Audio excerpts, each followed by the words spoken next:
Hello everyone and welcome to another episode of Rift News, the show many of you decided to watch because you want to know what's behind those eyes. Last time we had a lot to talk about, so one would believe it wouldn't be so good for this episode, but nope. We got the same amount, if not more news than before, so as always, let's start with what is happening in League. As we predicted based on Leona's voice lines and the Highnoon lore, we got more Highnoon skins. The first one of this part 2 is Samira. She is a bounty hunter in this universe and she is hunting Tahm Kench. That's what you can see in her recall. The funny thing is that for someone who's supposed to be really flashy, this may be the most boring Highnoon skin. Somehow her spell effects are very similar to the default ones, but there are some really cool details, such as the fact that the bullets spawn from hellish portals, and there are more subtle ones, such as the random tumbleweed. And during your combos, your screen goes literally on fire. So it's a pretty good skin overall. I feel like there is a joke lurking somewhere around. No head toggle. Next up we have Sion, and Sion is not the train from the lore as I was hoping. Fun lore fact though. Sion is a construct, he is the second Clockwork Angel after Ashe, but they filled him with a bit too much rage. What I love about this skin is that it is extremely different at first sight. It has the amazing golden armor, which you wouldn't really expect on Sion, who is supposed to be really dark. Like Samira, he also has tumbleweed elements, and that's when you may realize that his spells reflect the lore. He is theoretically a fallen angel, so his spells always start holy and then become hellish. Even his shout is a holy voice, but the debuff is hellish red. This is just so clever. And yes, his ultimate does build him a train track. So while he's not the train we were hoping for, he can always dream. Yep, it's a really good skin. And then there is Tahm Kench. Tahm Kench is technically a demon, but he is also a harbinger. He is one of the 5 who are destined to defeat the mechanical Devil King. He is also the one who lended Leona her blade. But in return, one day, he'll ask for a favor. Yeah, Tahm Kench skins are always incredible, there is a lot of material to work with. It's only a shame that his spells are not mind-blowing. It's always the model that carries it. However, I love how you can hear the guitar riff when you are eaten. So as always, when it comes to Tahm Kench, his skins are great. And then there is Twitch. As was described in the Highnoon lore, at this point you might wanna go and watch it. Twitch is the last mysterious harbinger. It was said that he travels with death by his side. And in fact, in the skin's description, it is confirmed that he was a rat that was turned into a harbinger by death itself. And when you look at the skin, you have to agree, this is the best Twitch skin and nothing is even close. It all looks amazing. When he goes into stealth, you can hear the western whistling. His spells have the mark of death on them. And he grows the wings of death during his ultimate. My god, is this a good one. And lastly, there is Victor. Despite him sharing the same visuals with Twitch, their lore is quite different. Victor is a doctor who's trying to house souls inside clockwork bodies. Also, he made a mysterious deal with Mordekaiser. When looking at this skin, I have to say, he looks like a boss from Bloodborne. All his spells are still mechanical, but they are enhanced by death. He also has the amazing evolving orb on his staff, and as it is with all the Highnoon skins, it is simply awesome. Unfortunately, when it comes to the chromas, many of them feel a bit off. Especially Samira and Sion. But on the other side, Victor and Twitch have some really good ones.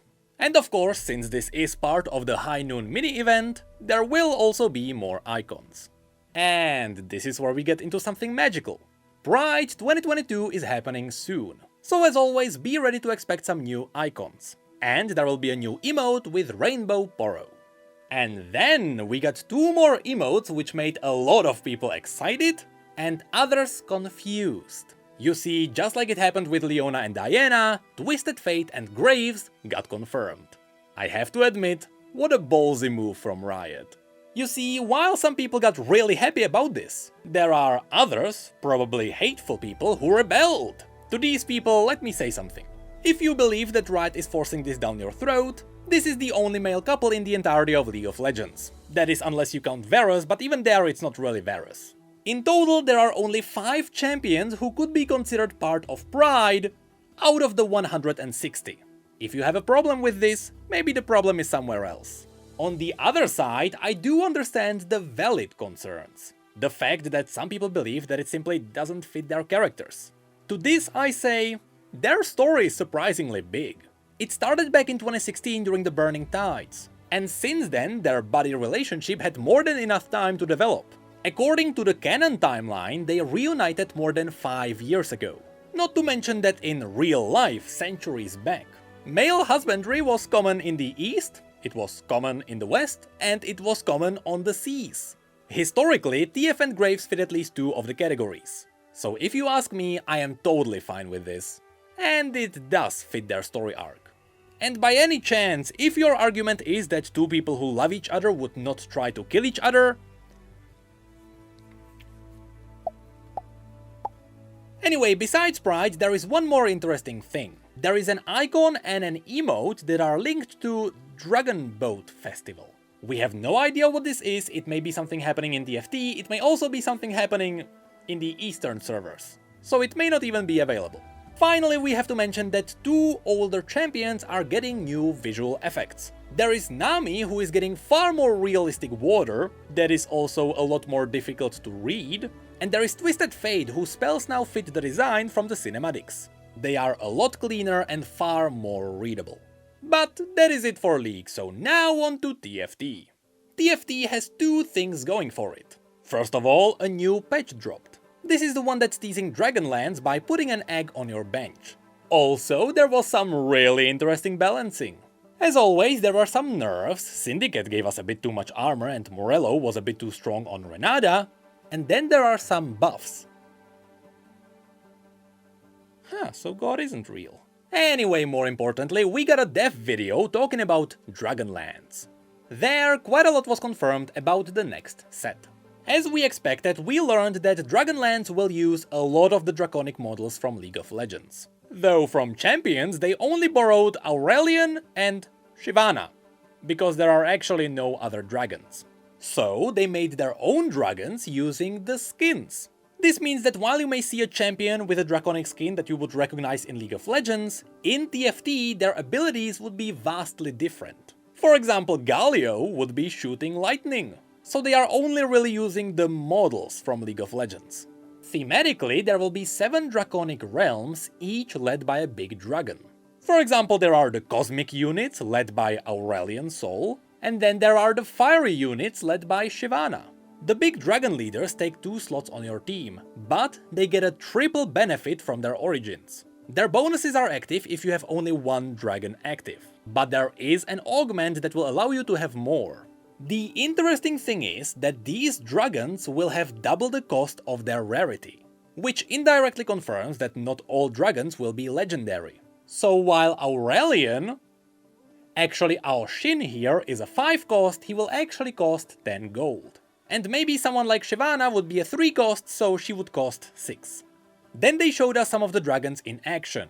Here you can see that our Shin is raining down lightning, Aurelion, who is a different unit, has a massive cosmic explosion, and Shyvana's fire looks way better than it does in League. After this they revealed the Treasure Dragon. As was mentioned in the last news, this event will replace Raptors.